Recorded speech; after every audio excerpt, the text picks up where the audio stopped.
Hey there, and welcome to His Time 365. I'm so glad you're here for day 77 of our 365-day journey through the Bible. Today we'll look at 1 Samuel 13 through 15, and I'll walk you through what happens, what it means, and why it matters. I'll share a summary and some insights to help you see the big picture and connect with the heart of the scripture. During your quiet time, I encourage you to read today's lesson in a Bible translation that speaks to you best. Now, grab a quiet moment, take a deep breath, and let's spend a few minutes giving God His time. The Kingship Tested. Lessons from Saul's Reign. Have you ever felt the weight of a decision that could change everything? In the unfolding story of Saul, the first king of Israel, we see how choices made in the heat of the moment can lead to profound consequences. Today we dive into 1 Samuel chapters 13 through 15, where Saul's leadership is put to the ultimate test. In 1 Samuel chapter 13, we find Saul reigning as king in Israel. He faces a crucial moment when the Philistines gather against him with a formidable army. Saul's troops become anxious, and as the days go by without the arrival of the prophet Samuel, who was supposed to perform a burnt offering, panic sets in. As the situation grows tense, Saul decides to take matters into his own hands. In a moment of desperation, he offers the sacrifice himself, breaking God's command. Just as he finishes, Samuel arrives and delivers a powerful message. "Thou hast done foolishly." 1 Samuel 13:13. Saul's impulsiveness reveals a deeper issue, his lack of trust in God's timing. This moment is pivotal. Have you ever found yourself in a similar situation, perhaps at work? You might be waiting for a decision from your boss or trying to finalize a project, and when the pressure builds, you jump the gun and make a choice that later backfires.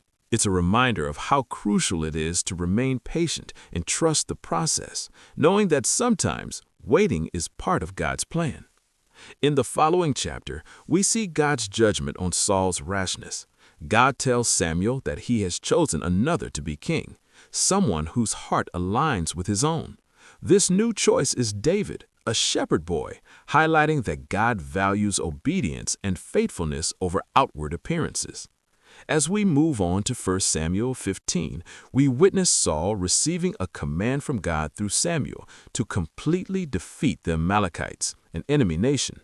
Unfortunately, Saul again deviates from God's instructions. Instead of following through completely, he spares Agag, the Amalekite king, and keeps the best of the livestock.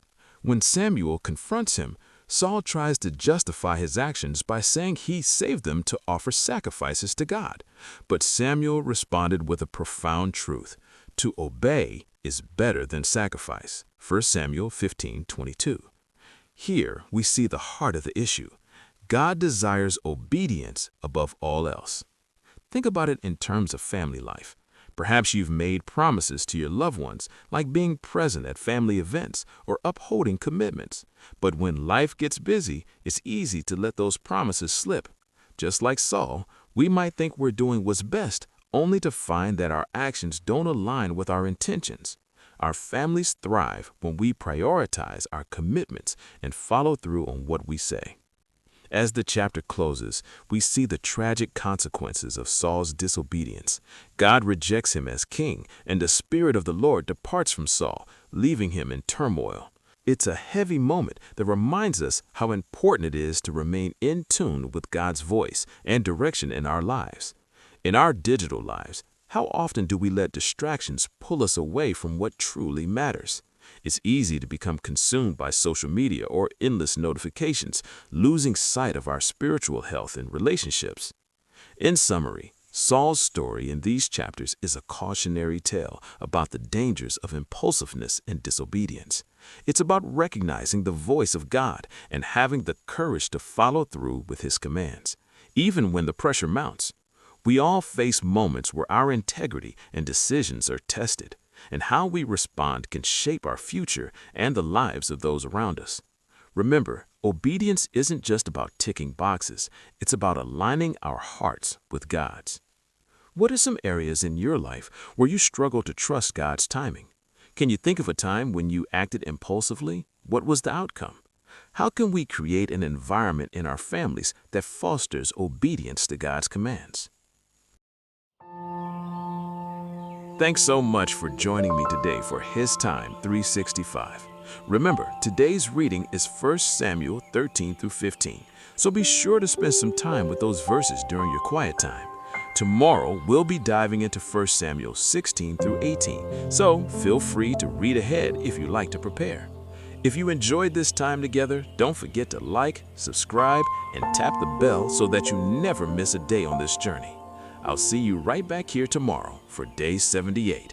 Until then, stay encouraged and thank you for giving God His time.